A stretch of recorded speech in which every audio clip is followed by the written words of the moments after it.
When single dad Ben Carter offered a tearful stranger half of his peanut butter sandwich, he didn't know she was Lena Wilderthy, world's most private billionaire, missing from the spotlight for years. Before we dive in, hit that subscribe button and drop a comment. Where in the world are you watching from? The wind carried the faint scent of cut grass as Ben Carter settled onto the splintered bench near the playground, his lunch bag crinkling in his lap. It was just another Tuesday. The sky hung low with soft gray clouds, but the air was warm enough that kids still ran shouting across the jungle gym. Hazel was among them, her strawberry blonde hair escaping her braid as she climbed to the top of the slide, arms thrown up in triumph. Ben unwrapped his sandwich, peanut butter and banana, the only thing he'd had time to throw together, and took a slow bite. His shoulders ached from the morning's engine rebuild, but this half-hour break was his. A quiet routine. A small breath in the chaos of paycheck-to-paycheck life. That's when he noticed her. She sat on a bench a little ways off, back rigid, face turned toward the trees. From a distance, she looked composed, elegant even. Brown hair pulled into a low bun, a cream sweater wrapped tight around her like a shield. But as he squinted, he saw her shoulders tremble. One hand clutched the edge of her seat, the other held a tissue to her cheek. Crying. Not the dramatic kind, quiet, careful crying. The kind you try to hide, even from yourself. Ben hesitated. Maybe she didn't want anyone to notice. Maybe she was just passing through, having a moment.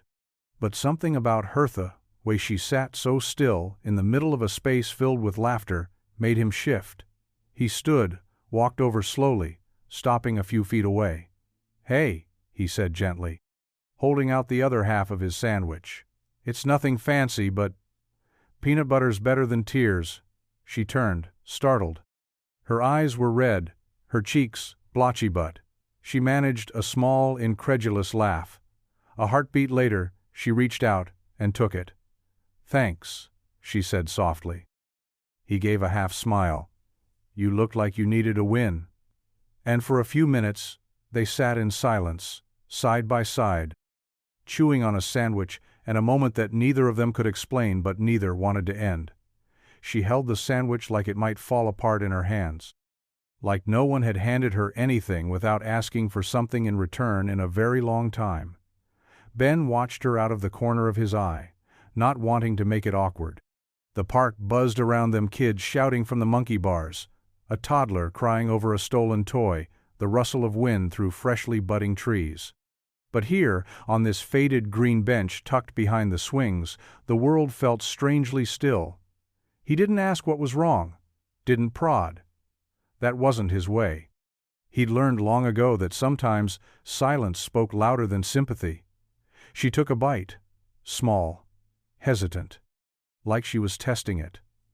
"It's not poisoned," he offered, a quiet grin tugging at the corner of his mouth. That got a laugh short, surprised but real. "I figured," she said, wiping at the corner of her mouth with the sleeve of her sweater. "Just to haven't had peanut butter in a long time." He raised an eyebrow. "That's a shame. Peanut butter's the glue holding single parenthood together." Her gaze flicked to the playground. "Your daughter?" "Hazel." He nodded. 6 going on 16. She's the reason I remember how to smile." The woman's eyes lingered on Hazel for a moment, swinging wildly, laughing like the world was hers. "She's lucky." "I'm the lucky one," Ben replied, voice steady. "She keeps me human." They sat like that for a while, the silence no longer uncomfortable. It was the kind that fills the space between strangers before they stop feeling like strangers. She didn't talk much, but her posture shifted, the tension in her shoulders easing just a bit. "Lena," she said quietly, after a long moment. Ben turned toward her. "Sorry?" "My name, it's Lena," he nodded. "Nice to meet you, Lena. I'm Ben." She looked at him then, really looked. Like she was seeing him for the first time, and not just the man who offered her half a sandwich. And for the first time that day, her eyes weren't filled with tears but something softer. Something closer to hope. Ben wasn't expecting her to stay. Most people didn't. They came to the park, took a walk, let the wind carry whatever burden they were wrestling with, and disappeared back into their world. but Lanashi stayed. Not close, not far, just near enough. Hazel noticed first. The moment she tumbled off the slide in a flurry of laughter and static cling hair, she spotted the woman sitting beside her dad. Hazel slowed, cautious in the way only kids are when something doesn't quite fit. "Hi," she said simply, brushing wood chips off her leggings as she approached. Lena looked up, startled. For a beat, her expression flickered worry, maybe even fear, but then she forced a small smile and tucked a strand of hair behind her ear. "Hi there," she replied, voice soft but kind. "I'm Hazel," the girl declared proudly, leaning into Ben's side with the confidence of someone who knew she was safe here. Ben chuckled, giving her an affectionate nudge. "Hazel, this is Lena." Lena turned her attention back to Hazel, her smile still there but not quite settled. "Nice to meet you, Hazel." "Are you my dad's friend?" Hazel asked bluntly, the way only children can. Lena blinked. I don't know. Maybe?" She glanced at Ben, unsure. He gave her a small, reassuring nod. "We just met." Hazel nodded, accepting this without hesitation. "That's okay. My dad makes friends everywhere." Lena let out a soft laugh, one that sounded like it surprised even her. Her hands were still clasped tightly in her lap, her knuckles pale against the sleeves of her sweater. She looked like someone who had forgotten how to relax. Ben noticed the tremor in her fingers when she reached for the paper napkin he'd offered earlier. It was subtle, but unmistakable. "Everything okay?" he asked, not pressing, just offering. She nodded too quickly. "Yes, thank you, just long day." Ben didn't ask for more. He just sat back and let Hazel carry the conversation, which she did effortlessly, talking about school, her favorite cartoons, and how peanut butter sandwiches were way better with banana slices. Lena listened like someone who hadn't heard anything real in a long time. She still hadn't offered a last name, but she'd offered her first. And sometimes, that was enough to begin. Hazel wasn't shy. Not in the way adults sometimes tiptoe around pain or strangers or silence. She had the kind of open-hearted boldness that could disarm even the most guarded person, and, in that moment, her attention turned squarely to Lena.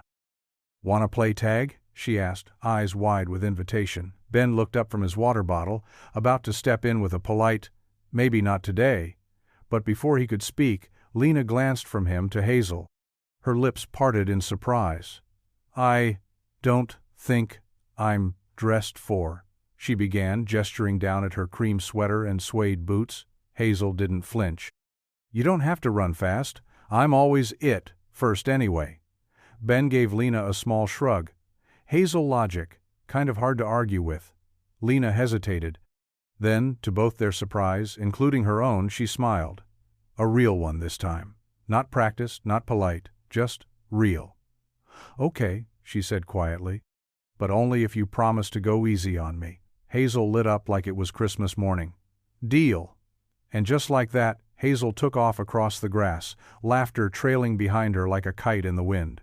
Lena stood slowly, looking uncertain, then kicked off her heeled boots with a soft thud and followed, her laughter catching in her throat like she wasn't quite sure how it got there. Ben watched as his daughter zigzagged through the open field, Lena jogging behind her, arms awkward at first, but loosening with every step. A woman who had sat crying just 15 minutes earlier was now laughing in the sunlight, chasing a 6-year-old through a park like she'd done it 100 times. Other parents glanced their way, some curious, some indifferent.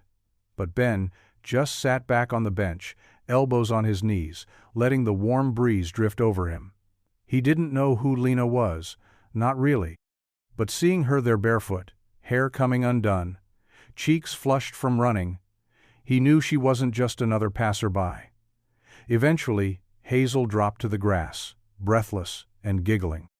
Lena plopped down beside her, both of them laughing like old friends. And for that moment, they were. The next morning, the sky was clear and pale, sunlight spilling over the rooftops with the kind of soft golden promise that hinted spring might finally stick around. Ben packed Hazel's lunch while she brushed her teeth, her tiny voice echoing from the bathroom as she sang a half-remembered theme song. It was a normal morning. Ordinary. Easy. But as they pulled into the park lot on their way to school, Hazel's favorite stop for 5 minutes of swing time, Ben's eyes drifted to the bench where Lena had been. Empty. No boots tucked underneath. No cream sweater. No sign of laughter or lingering warmth. Just wind brushing through the trees and the faint creak of the swing set. He scanned the parking lot. No sleek black car. No footprints in the damp grass. She was just gone. Hazel hopped out of the car, with her backpack bouncing against her shoulders. "Is Miss Lena here?"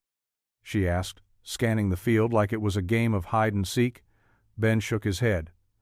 "Doesn't look like it, Bug." Hazel frowned, standing on tiptoes to peer down the sidewalk. "Maybe she's just late." "Maybe," Ben said, but even as he said it, he knew she wouldn't be coming back. People like Lena didn't linger. She had the look of someone just passing through, like her stay in their little town had been an accident, a wrong turn, a pause she hadn't meant to take.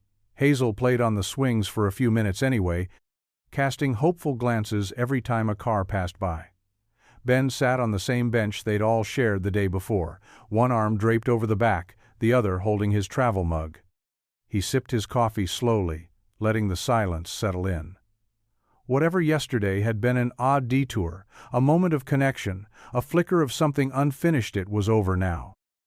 And yet, as he buckled Hazel back into the car and pulled onto the road, he caught himself glancing in the rear-view mirror, half expecting a familiar figure to come walking up from the trees. But the road behind him stayed empty. The sound came just after midnight, a soft crunch of tires against gravel, steady and deliberate. Ben stirred from the worn recliner in his living room, the old baseball game still flickering faintly on the muted TV. Hazel had fallen asleep hours ago, curled up in her blanket fort on the couch, her favorite stuffed fox nestled under one arm. At first, he thought maybe it was the neighbor's kid getting home late again, but when he peeked through the blinds, the vehicle parked across the street wasn't familiar. A glossy black SUV sat under the street lamp, windows tinted so dark they swallowed the reflection of the pale porch light. It wasn't running. No headlights, no movement. Just sitting there, too polished, too clean, too quiet for their street. Ben watched for a minute, waiting to see if someone would get out. No one did. He leaned back from the window, rubbing the tired from his eyes. It wasn't unusual for lost travelers to pull over for a nap, especially near the edge of town where GPS signals got spotty. And this wasn't exactly a high-crime neighborhood. Still, something about the SUV's stillness put a strange weight in his chest. After a few more minutes, he shrugged it off. Maybe someone from the city got turned around. Maybe it was nothing. By morning, the SUV was gone. Not a tire mark on the gravel. No note, no trace. Ben didn't mention it to Hazel. She'd asked too many questions. She'd wonder if it was Lena. And the truth was, he'd wondered that too, but it didn't make sense. People like Lena didn't drive themselves around in the middle of the night to the side street of a mechanic with a busted porch swing and a crooked mailbox. Still, that SUV had looked expensive. Exactly the kind of vehicle someone like her might sit in when they didn't know how to say hello. Ben told himself to forget it. Told himself it wasn't worth thinking about. But that night, before turning in, he looked out the window again, just in case. 3 days passed, 3 long, ordinary days filled with school drop-offs, oil changes, and the rhythmic hum of socket wrenches. Ben buried himself in work at the garage, grateful for the distraction, even if it didn't bring in much money. Hazel had stopped asking about Lena by the second morning, but Ben hadn't stopped thinking about her. Not entirely. Not when he walked past that same bench on the way to the coffee shop. Not when he swore he caught a whiff of her perfume in the aisle of the grocery store. So when he heard the low purr of an engine pulling into the shop lot late Thursday afternoon, he barely looked up until he caught sight of the car. It was sleek, silver gray with blacked-out trim. The same SUV. Same polished finish. Same silence behind the glass. And when the door opened, she stepped out. Lena. Her hair was pulled into a high ponytail this time, sunglasses perched on her head instead of hiding her face. She looked tired, paler than before. But there was something in her expression that felt steadier too, like maybe she'd come back on purpose. Ben wiped his hands on a rag and walked toward her. "Didn't expect to see you again," he said, keeping his voice even. "I wasn't sure I'd come back," she admitted. "But my car made the decision for me." She pointed to the rear of the vehicle where a quiet ticking came from beneath the hood. Ben listened for half a second, already forming a theory. "Sounds like the alternator's giving you attitude," he said. "Could be loose wiring, might be worse." Lena nodded, almost sheepishly. "I was hoping you'd take a look." Ben waved her toward the waiting bench outside the shop. "I've got time now." She hesitated. "What do I owe you?" He paused, just long enough to make it clear the answer wasn't changing. "Nothing." "But," he cut her off gently, "if I charged every person who needed help, I'd hate what I do." Lena stared at him for a moment, eyes unreadable. Then, quietly, she sat down. Ben turned back to the engine, heart beating faster than it should have. Not because the job was hard. Because she came back. The engine had only taken 20 minutes to fix a frayed belt and a loose connector. Nothing fancy. Lena had offered again to pay, more insistent this time, but Ben shut it down with a quiet shake of his head. She didn't argue after that. Just stood there in the soft light of early evening, her arms crossed like she was holding something in. Then she said, almost too casually, "Do you know a place with decent coffee?" Ben didn't hesitate. "Marla's Diner. It's old, but the coffee's hot and the pie's honest." A few minutes later, they sat across from each other in a cracked vinyl booth that smelled faintly of bacon grease and sugar. The waitress brought 2 mugs, a silver carafe and a knowing smirk, but didn't linger. Ben stirred his coffee slowly, trying to figure out what this was, just gratitude or something else entirely. Hazel was at a friend's house for a sleepover. The garage was closed. And Lena, for the first time, looked like she wasn't in a hurry to leave. Ben leaned back, one arm over the back of the booth. "So," he said, "what brings a woman like you to a town like this?" Lena smiled faintly. "You're assuming I had a plan." He raised an eyebrow, but didn't push. "I was driving." Kept going until things got quiet. She stirred her coffee, though she hadn't added anything to it. Ben nodded slowly. "Quiet can be a good thing." "Or a dangerous one," she replied, almost under her breath. They fell into a silence that wasn't heavy, just real. Ben took a sip, then set his cup down.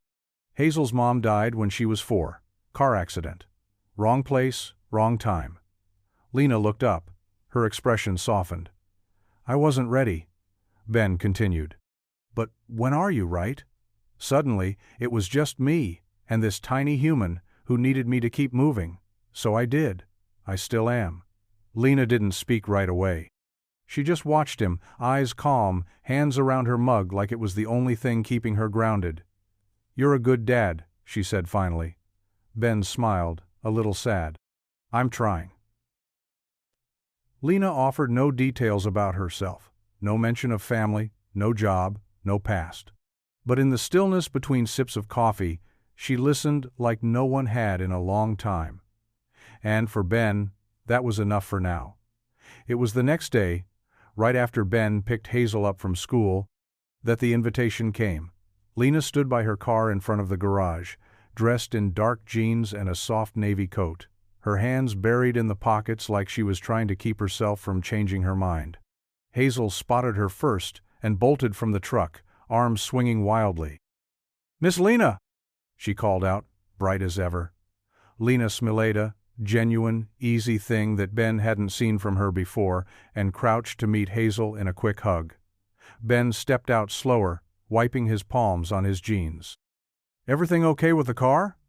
"Runs like new," Lena said. Then, after a breath, "I was actually hoping to ask something else." Ben tilted his head. "All right.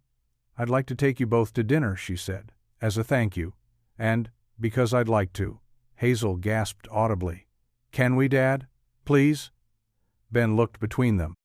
Lena's voice had been calm, but there was a hint of nerves tucked into the corners of her mouth. Like she wasn't used to asking for things.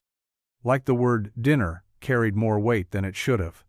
We don't really do fancy, Ben said carefully. It's just dinner, she replied, then added, I made a reservation already. Figured I'd risk being turned down. He studied her for a moment, but Hazel was already bouncing in place, her excitement sealing the deal. What kind of place? Ben asked. Lena hesitated, then gave a small shrug. Italian, downtown, valet parking, linen napkins, probably too much. Ben let out a soft laugh. Definitely too much. But Hazel was beaming, and Lena looked hopeful in a quiet, breakable kind of way.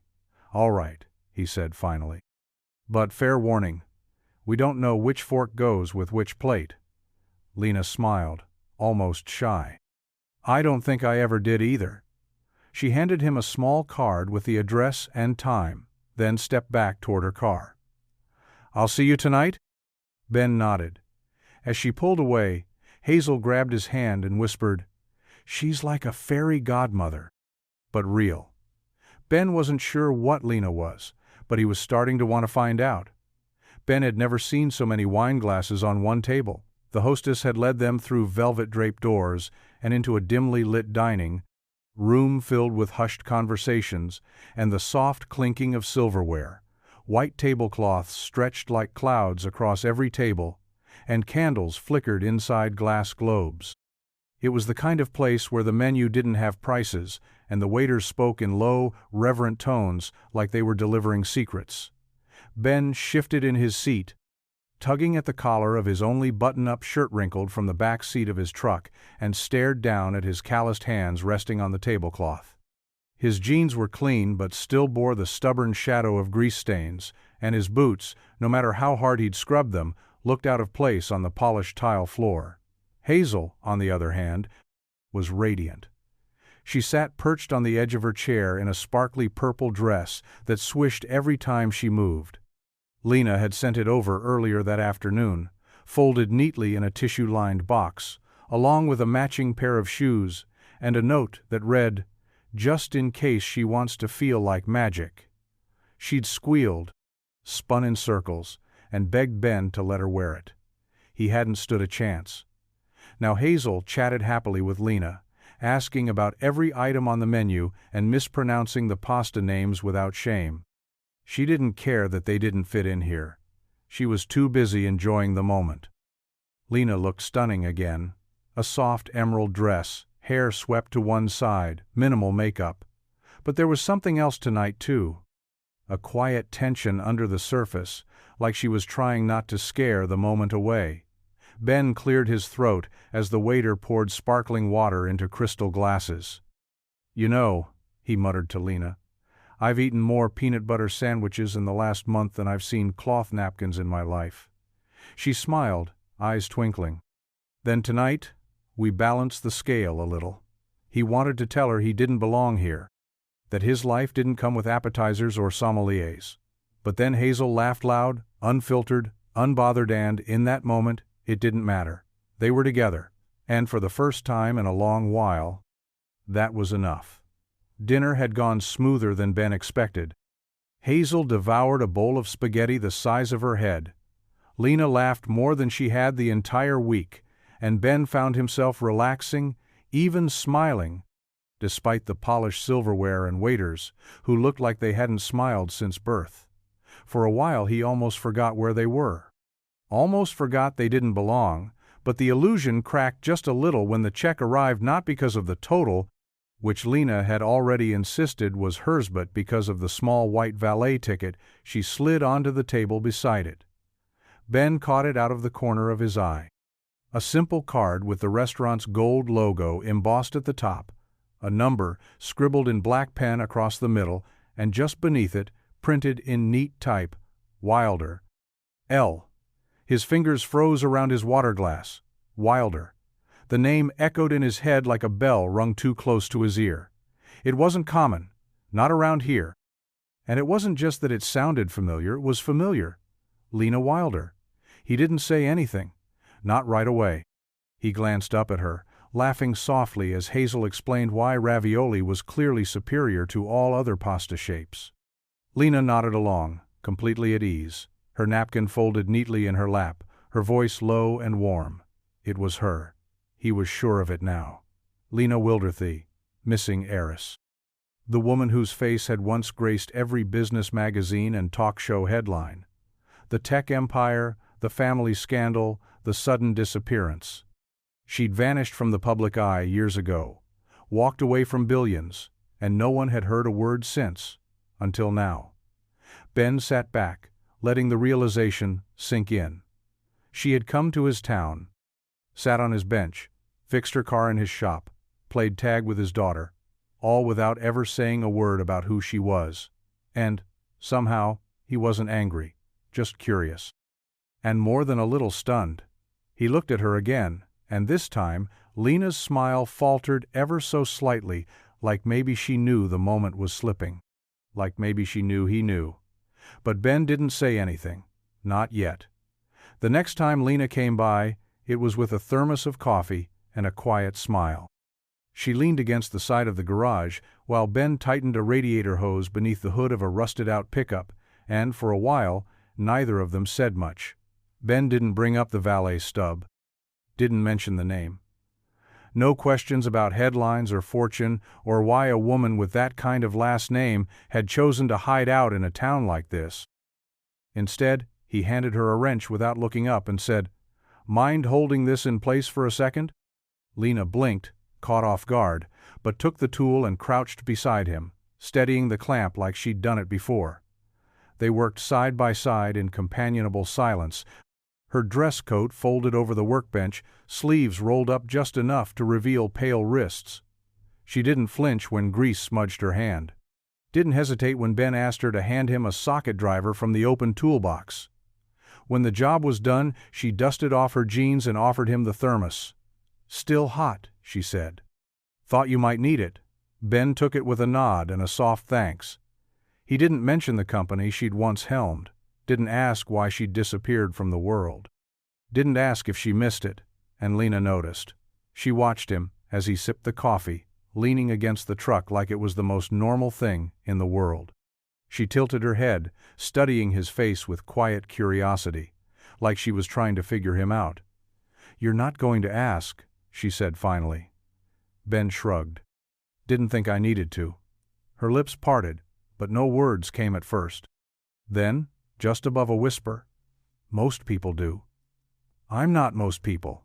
She looked down, smile, playing at the corners of her mouth. "No, you're not." There was a long pause, the kind that didn't feel empty, just full of things neither of them needed to say out loud.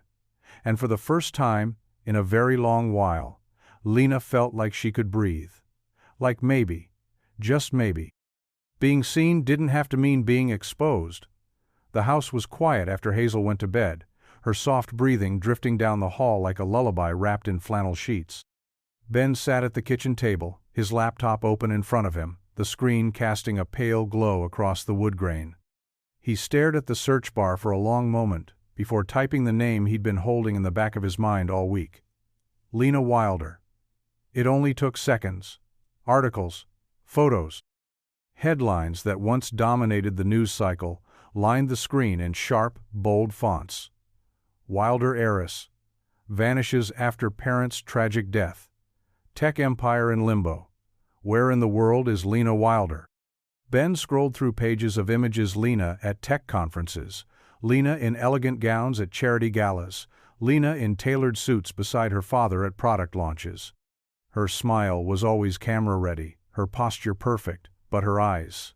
He recognized the weight in them now, the exhaustion masked as poise. Her parents had died in a small plane crash 6 years ago. The articles said it was a private flight routine, familiar until it wasn't. Lena had been 27 at the time, the only heir to the Wilder legacy, which included a tech company valued in the billions and a boardroom full of suits waiting for her to break. She did, apparently. Just not in the way they'd expected. One day, she gave a press statement. The next day, she disappeared. No sightings, No interviews, no scandals or tell-all memoirs. She'd simply walked away. Ben sat back in his chair, running a hand through his hair. The woman who had been sitting across from him just that morning, her sleeves rolled up, grease on her hands, laughing at one of Hazel's knock-knock jokes, was the same woman the world had been hunting for years. And yet, she'd never once mentioned it, never dropped the name, never flaunted the weight of her legacy like it meant anything in a town with more tractors than Teslas. Ben closed the laptop gently. He wasn't angry, just stunned, and more curious than ever about the woman who'd walked away from the world and chosen, of all places, this one. It happened on a quiet evening, the kind where the sky turned soft and pink around the edges and the whole town seemed to exhale. Hazel had fallen asleep in the back seat after an impromptu trip to the bookstore, and Ben had offered to drive Lena home. She didn't object. They pulled up to the cottage she'd been renting on the edge of town, known of those modest, tucked-away places with ivy on the fence and wind chimes that never stopped singing. Ben parked but didn't kill the engine. He figured she'd say thanks and head inside. Instead, she sat there, hands folded in her lap, her eyes fixed on the dashboard. "I know you looked me up," she said quietly. Ben glanced at her, caught off guard but didn't deny it. "I did." She nodded, as if she'd been waiting for that moment. He didn't press. Just let the silence settle, warm and weighty. Then softly, "It started before the plane crash.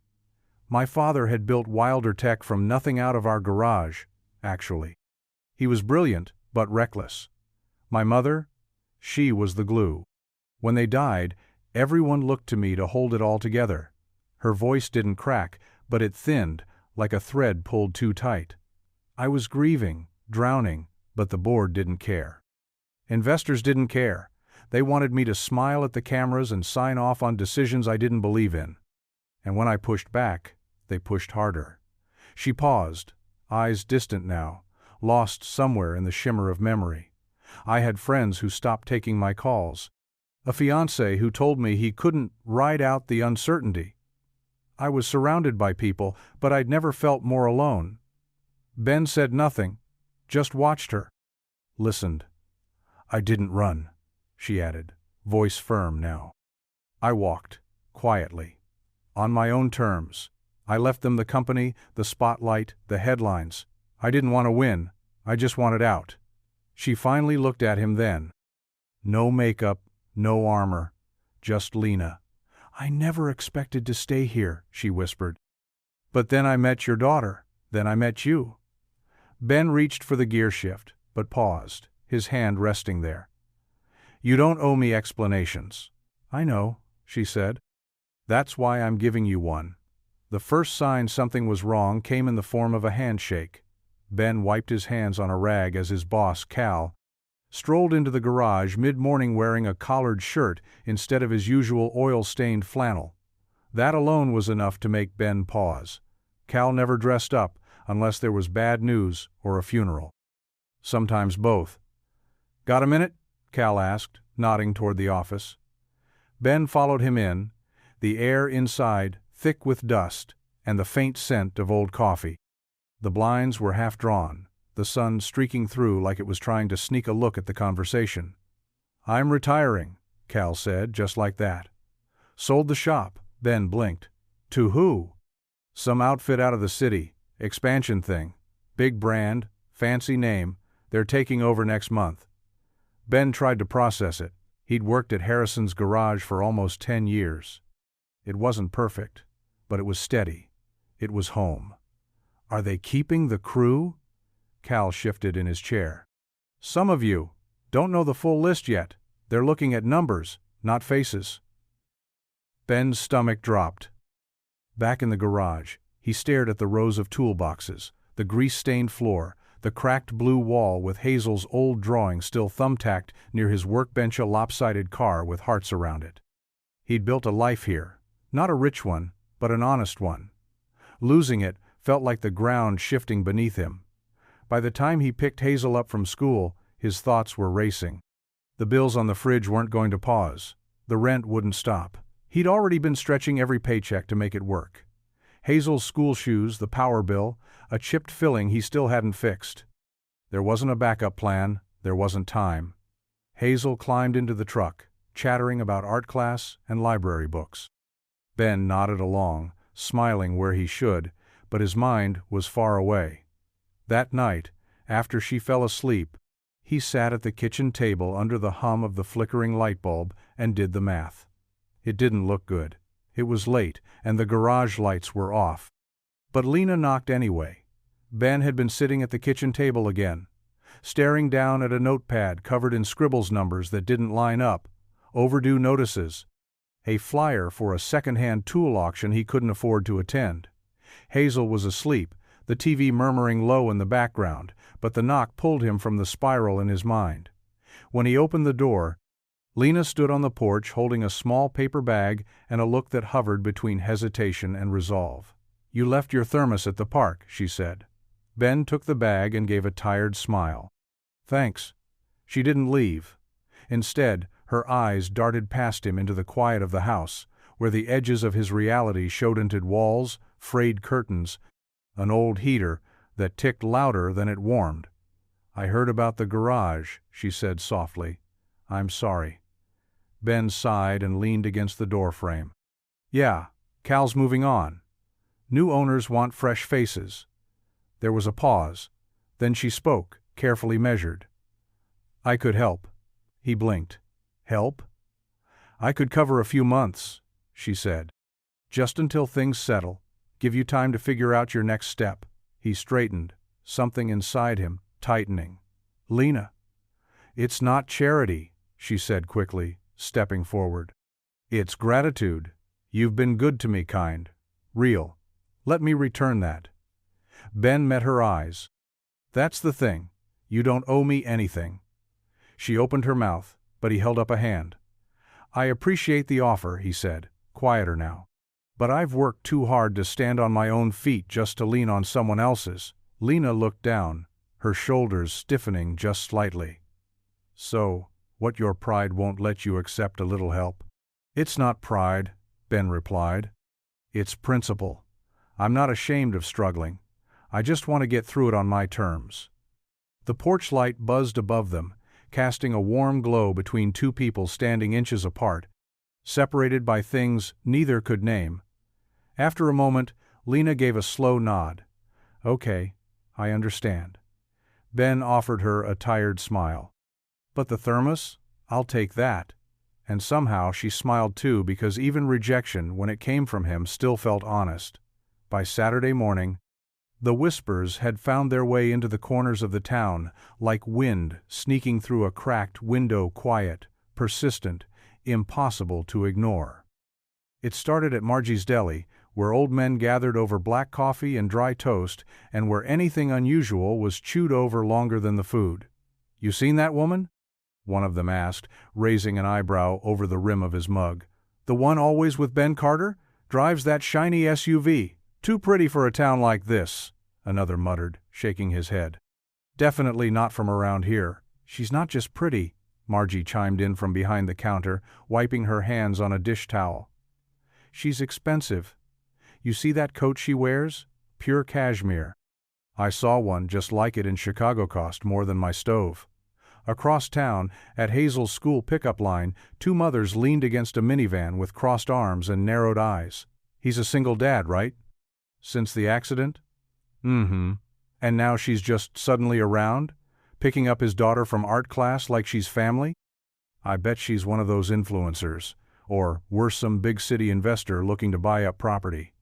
By the time Ben walked into the hardware store for a box of nails and a quart of paint, even old Frank behind the counter tilted his head a little too knowingly. "Saw you with that lady again," he said, drawing out the word like it meant something else entirely. Ben kept his expression flat. "She's a friend." Frank grunted, unconvinced. "Fancy kind of friend." Ben didn't respond, just took his receipt and left. It wasn't that the town was unkind. It just had long memory and short patience for mystery. And Lena beautiful, poised, private Lena was mystery personified. The way she walked, the way she spoke, The subtle edge of something refined in her every movement. It didn't go unnoticed. Ben felt it when he stopped for gas, and the clerk smiled just a little too wide. He felt it when two women paused their conversation as he walked by the bakery. He hadn't said a word, but the town had already written the first chapter of their story. Too bad it wasn't theirs to tell.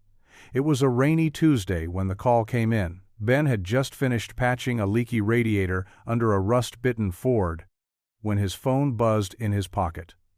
Unknown number. He wiped his hands on his jeans, sighed, and answered with a gruff, "This is Ben. Mr. Carter? This is Mrs. Delaney, Hazel's art teacher. I was wondering if you had a moment to chat?" Ben's stomach sank. No parent ever loved a call that started like that. "Is she all right?" he asked, straightening up. "Oh, she's fine. She's wonderful, actually. Very expressive. I just had a little concern about one of her drawings." By the time he arrived at the school, the rain had softened to a drizzle, and the clouds hung low over the playground. Mrs. Delaney greeted him with a strained smile and led him into the brightly decorated classroom. On the back wall, beneath a banner that read "Our Favorite Places," a line of crayon-drawn scenes stretched across the bulletin board, tree houses, backyards, the town pool. And right in the middle of it all, Hazel's drawing. It was extravagant. A sweeping mansion with turrets and a winding driveway, complete with fountains and rows of sports cars drawn with red and gold crayons. Lush gardens lined the front. And standing in front of it, a woman in a long blue dress and big sunglasses, labeled in wobbly handwriting, "Miss Lena's Castle House." Ben stared. Mrs. Delaney cleared her throat. "Hazel said she's been spending time there, that Miss Lena picks her up sometimes and brings her for tea." Ben exhaled slowly. "It's not a castle," he muttered. "I didn't think so," the teacher replied gently.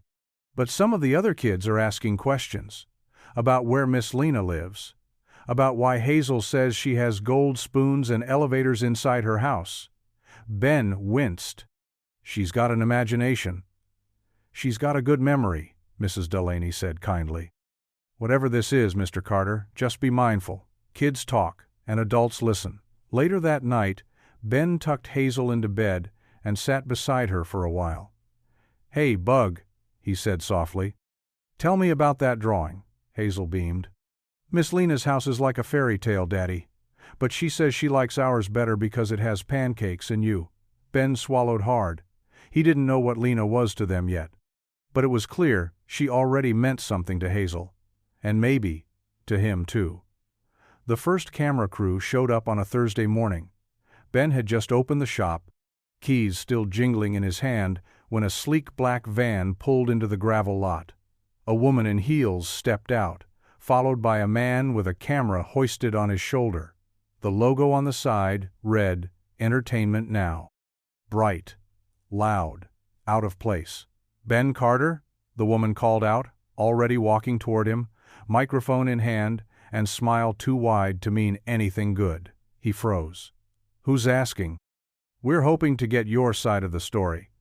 About Lena Wilder, the reclusive tech heiress, vanished for years now, hiding out in small-town America with a local mechanic."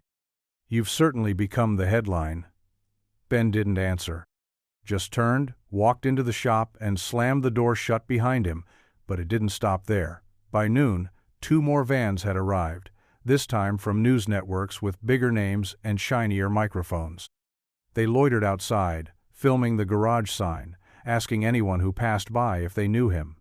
One caught a shot of Hazel peeking out from the shop's side door before Ben pulled her inside and locked it. The internet apparently had found them. And the town noticed. By Friday, the regulars stopped coming.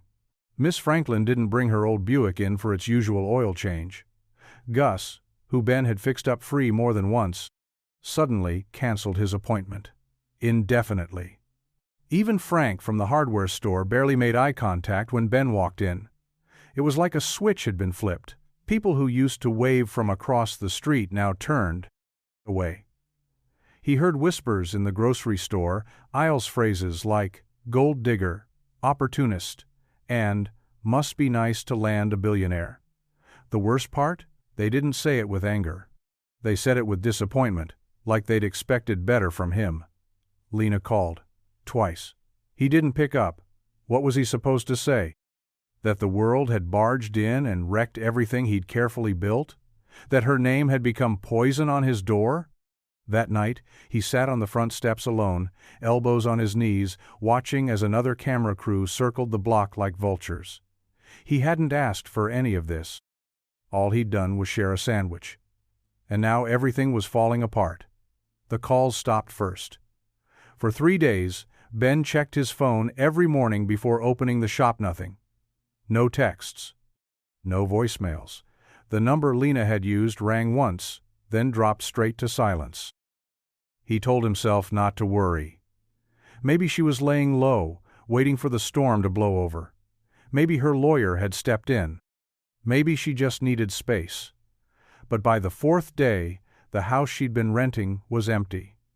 Ben stood on the front porch, Hazel holding his hand, staring at the door that had once opened to soft music and the smell of chamomile tea. The blinds were drawn. The wind chimes still hung by the steps, but they didn't move. The mailbox had been cleared out. The welcome mat was gone. Lena was gone. There was no note, no explanation, just absence. Hazel looked up at him, confused. "Where's Miss Lena?" Ben knelt beside her, choosing his words with care. "I think she had to leave, Bug. Maybe for something important. Without saying goodbye?" He didn't have a good answer for that. Just brushed her hair back gently and whispered, "Sometimes grown-ups don't know how to say goodbye the right way." Hazel's eyes filled, but she didn't cry. She just nodded, slowly, and let him carry her back to the truck. Ben checked the mail. Nothing. Checked his phone. Still nothing. That night, the news cycles moved on. The vans stopped circling. The whispers faded. Lena Wilder, the missing billionaire, had become a footnote again until the next headline. The world outside moved on fast. But Ben didn't. He still looked at the empty chair at the diner some mornings, half expecting her to walk through the door. Still caught himself reaching for a second mug when he made coffee. Still heard Hazel whisper, "Miss Lena," in her sleep. It wasn't the kind of hurt that exploded. It was the kind that lingered, quiet, constant, like a door left open in a room you didn't want to close. And Ben, who had learned how to live through loss, found that even knowing someone for a short time could leave a long shadow. She had walked into his life like a whisper, and disappeared the same way. The garage closed for good on a gray Thursday morning. There were no speeches, no handshakes, no farewell party. Just a set of keys dropped off in an envelope, and a final walk through the echoing bays, where Ben had spent nearly a decade of his life. The tools were gone, sold off by the new owners. The smell of oil and sweat had already started to fade. What remained was silence and dust. Ben didn't linger. Bills still came, and Hazel still needed shoes that fit and lunches that didn't come from dollar menus.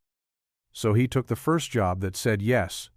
Night janitor at the middle school 2 towns over. The hours were long, the pay barely covered the essentials, and the work was back-breaking, but it was steady.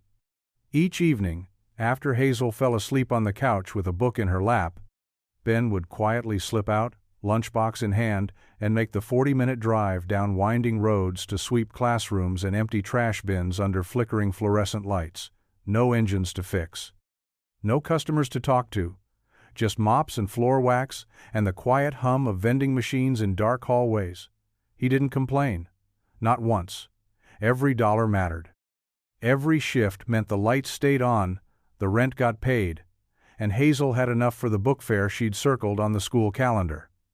That was enough reason to keep going.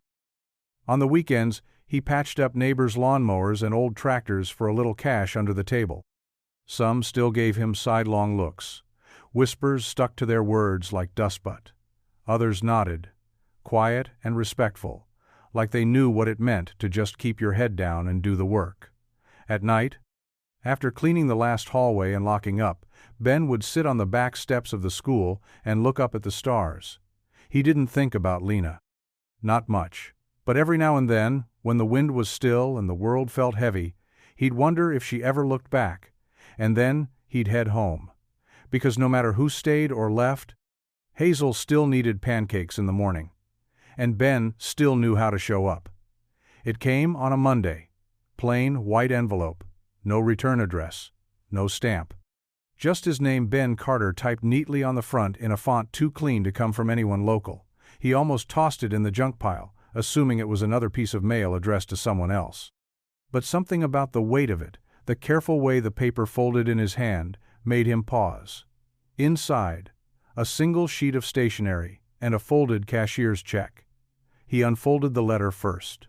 Ben, I've tried a dozen times to write this. None of it sounds right.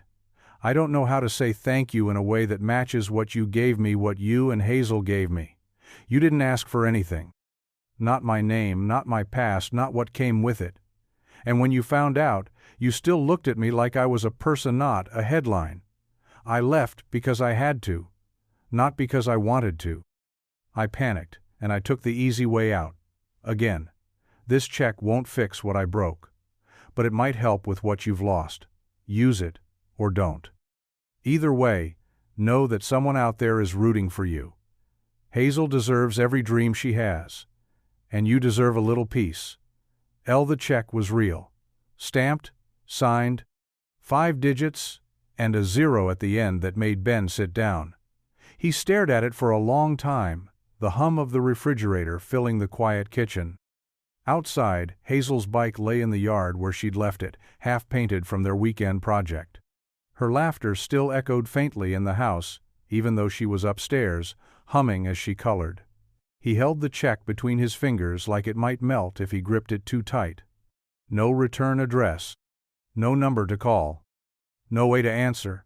Just Lena, reaching out from somewhere far away, with silence and money and regret tucked into a thin envelope. Ben set it down on the table. Then he got up, poured himself a cup of coffee, and sat there in the stillness, unsure if he felt grateful or heartbroken. Ben stared at the check on the kitchen table for a long time. Long enough that the sun shifted through the window and cast shadows across the faded wood. The envelope lay beside it, torn neatly open like it had nothing to hide except everything it held. He ran his thumb along the edge of the check. It wasn't the money that bothered him, it was the way it was sent. Quiet, safe, distant. Like Lena had found a way to say goodbye without actually having to say the word. Hazel bounced down the stairs in her pajamas, clutching her drawing pad, and plopped into a chair beside him. "What you doing, Daddy?" Ben folded the letter slowly. "Just reading something." Hazel glanced at the check. "Is that from Miss Lena?" He nodded. "Is she coming back?" Ben looked at his daughter's hopeful eyes and felt that familiar sting in his chest. "I don't think so, Bug." Hazel frowned, then went back to coloring. "She should." Ben didn't answer, but he agreed. That evening, after Hazel was in bed, he took out a fresh envelope from the old drawer in the hutch. No return address, so he sent it the only way he could, to the bank branch listed on the check. Inside, he included the check, untouched, and a single note written in his careful, mechanic's handwriting. "Lena, I didn't want your money. I wanted you." Then he sealed the envelope, pressed it shut, and walked it to the mailbox just past the edge of his yard. The flag went up with a quiet creak. And for a long time, he stood there, hands in his pockets, watching the night settle over the town. He didn't expect her to respond. Maybe she wouldn't even receive it. But it didn't matter. He needed to say it. The next day, when the mailbox was empty again, he felt a little lighter. Because sometimes, sending something away is the only way to let go, even if a part of you hopes it finds its way back. The bookstore smelled like old pages, and warm coffee, Ben's favorite kind. It was tucked between a record shop and a tailor's storefront in a city just far enough away from home to feel like another world. He and Hazel had made a day of it. Breakfast out, a stop at the Science Museum, and now, browsing the stacks while she hunted for a book about space dogs.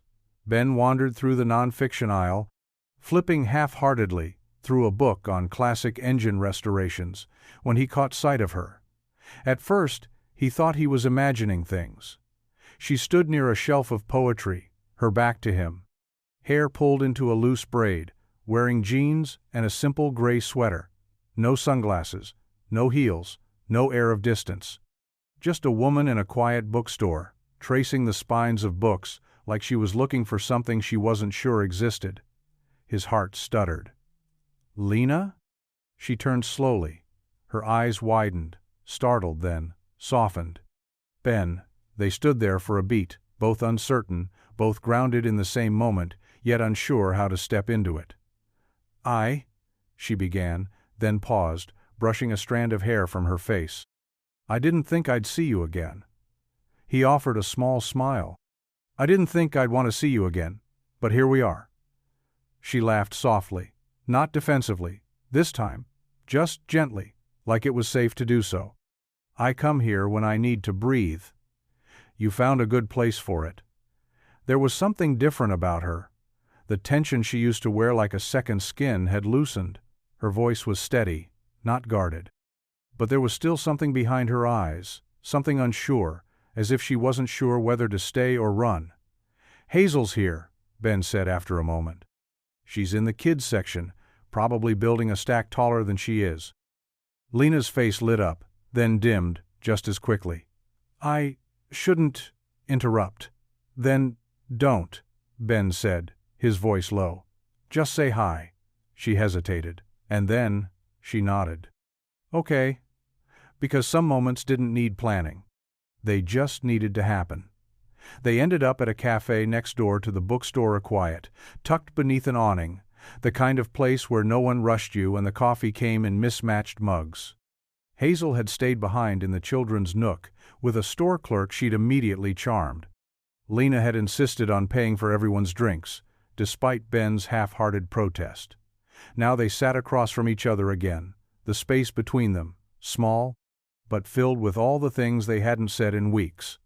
Ben stirred his coffee, watching her over the rim. "You seem lighter." "I've been working on something," she said, her fingers curling around her mug. "Writing mostly." He tilted his head. "Writing what?" She hesitated, then pulled a small leather notebook from her bag and slid it across the table.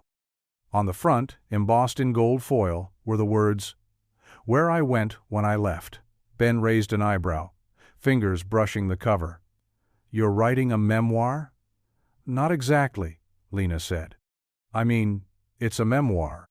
But it's not about the company, or the scandals, or the press." She looked out the window for a moment, then back at him. "It's about what it cost me to be everyone else's idea of who I should be. About how I disappeared, and why, and—" her voice dropped just a little. "About what I found when I finally stopped running." Ben's breath caught. "You wrote about Hazel?"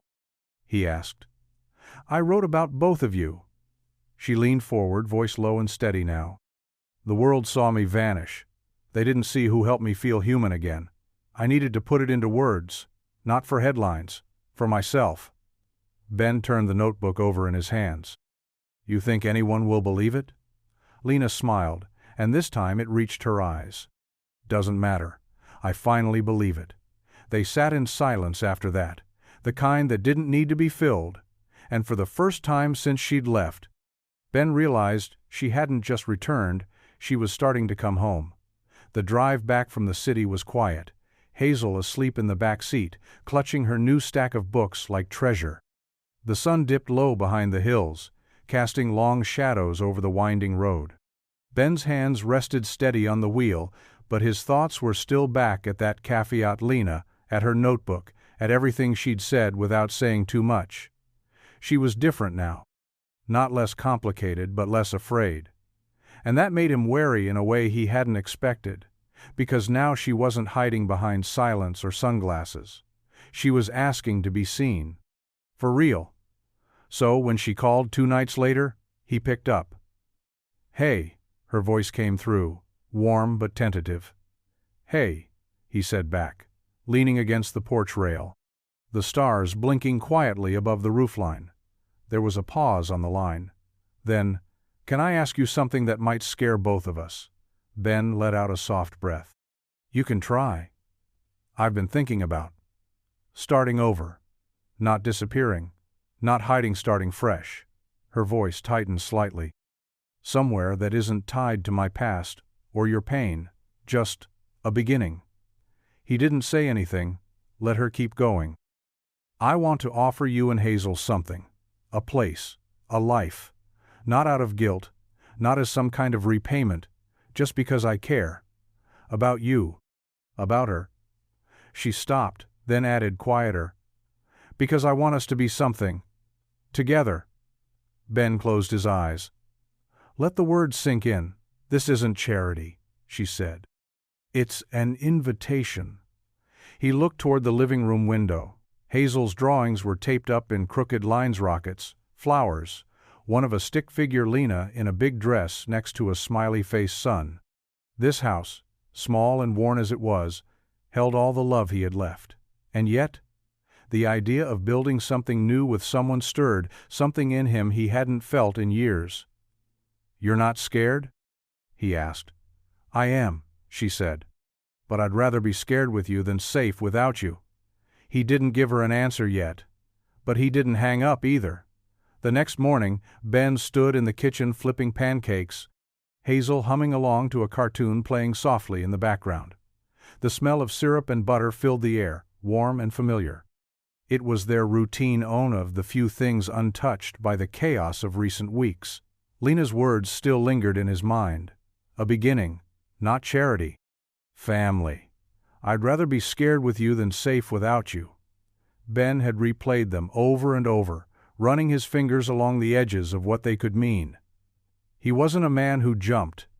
Not into change, not into hope, not after what he'd lost. But Lena hadn't asked him to jump blindly. She'd asked for something quieter. Braver. A choice. Hazel sat at the table, legs swinging under her chair. Daddy, can Miss Lena come over for pancakes next time? Ben paused, spatula in hand. Would you like that? Hazel nodded enthusiastically. She says she's not great at cooking, but she makes fancy tea. And she listens. He smiled, turning back to the stove. Yeah, he said softly.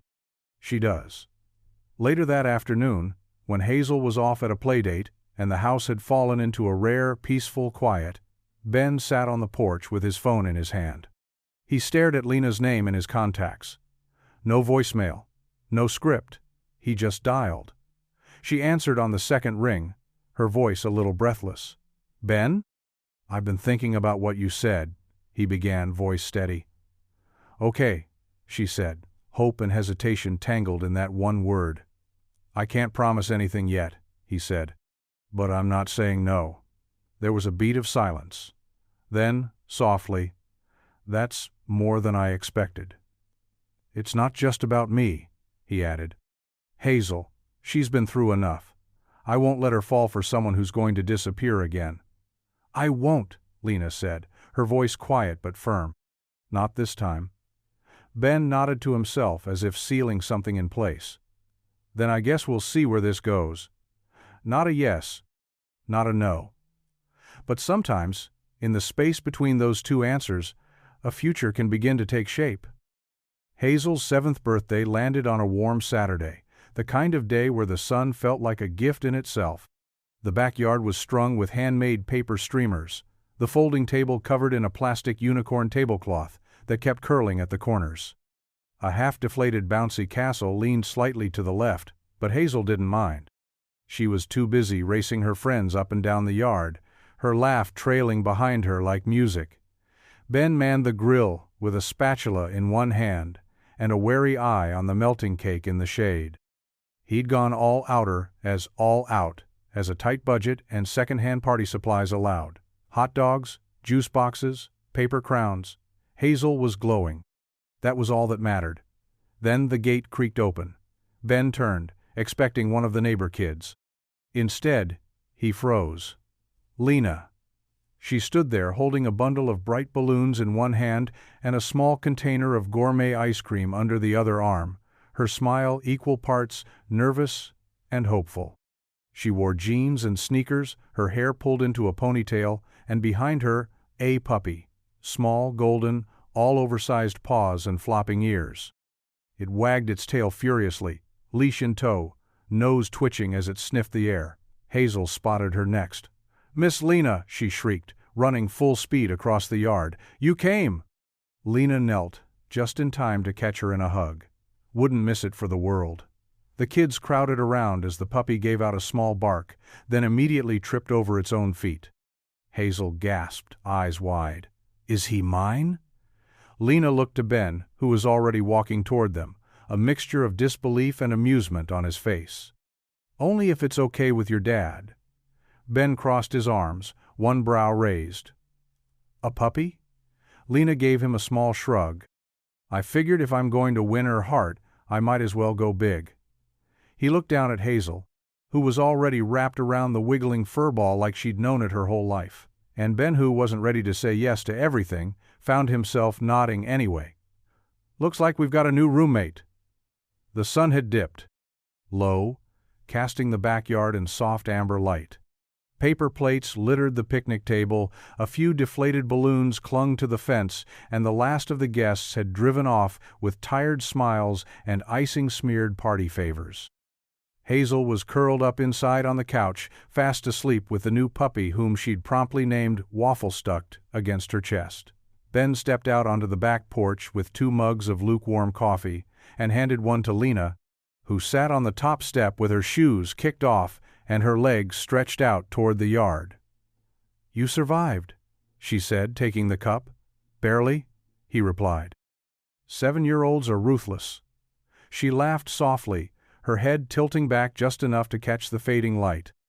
It framed her face in gold, and for a moment, Ben forgot how to breathe. They sipped in silence for a while, the kind of silence that didn't press or linger, just settled. "She was really happy today," Lena said eventually, her voice quieter now. "I haven't seen joy like that in a long time." "Yeah," Ben said. "She's got a lot of love in her. Always has." They both looked out at the yard, at the last flickers of light stretching across the grass, and Ben let the quiet stretch just a little longer. "I meant what I said the other night," Lena murmured. "I don't want to run anymore. I'm tired of disappearing." Ben set his mug down on the step beside him. "Then don't." She turned to face him, her eyes steady and open, no defenses, no polished smile, just Lena. "I don't know how to do this perfectly," she said, "but I know I want to try." He looked at her for a long moment, then reached out and brushed a strand of hair from her cheek. His hand lingered there, just for a heartbeat, before he leaned in. The kiss was slow, unrushed, honest. It wasn't fireworks. It was quieter than that, like breathing. Like the beginning of something they'd both been walking toward for a long time without even knowing it. When they pulled apart, Lena rested her forehead against his. "So, that just happened," she whispered. "Yeah," Ben said, smiling. Finally, the park looked just the same. The benches were still weather, worn, the paint peeling at the edges, the swing chains still creaking with every rise and fall. Kids raced down the slides and across the field, their laughter bouncing off the trees. Spring had brought the town back to life, the air warm and filled with the scent of cut grass and blooming things. Ben sat on the same bench where he'd first offered a half sandwich to a stranger with red-rimmed eyes. But now she wasn't a stranger. Lena sat beside him, one leg crossed over the other, her hand resting gently over his. Waffles, now slightly larger and twice as mischievous, sat between their feet, panting happily after chasing Hazel across the field. Hazel twirled under the open sky, her new dress flaring like a flower in bloom, her laughter as unburdened as ever. "I can't believe this is where it started," Lena said softly, glancing at the old wood beneath her fingers. Ben nodded. "You look like you hadn't eaten in a week." She laughed, a sound that had grown easier over the weeks. "And you look like someone who didn't ask too many questions." "I wasn't ready for answers back then," he said. "Maybe neither of us were." Lena leaned her head against his shoulder. "But we're here now." They watched Hazel play, the puppy tumbling after her in a blur of golden fur and floppy ears. The sun stretched long shadows across the grass, the day softening into evening. Ben turned to her, brushing his thumb lightly over her knuckles. "Do you regret it? Any of it?" She shook her head. "Walking away from that life was the hardest thing I ever did, but finding this one, that's what made it worth it." They sat in that shared quiet, where everything unspoken was understood. It wasn't about headlines or money or hiding anymore. It was about pancakes in the morning, walks in the evening, and letting someone see you not the version the world expected, but the one that existed when everything else fell away. And as the sun dipped behind the trees, Ben kissed her temple and whispered, "Welcome home." Because this time, they weren't strangers. They were exactly where they were meant to be.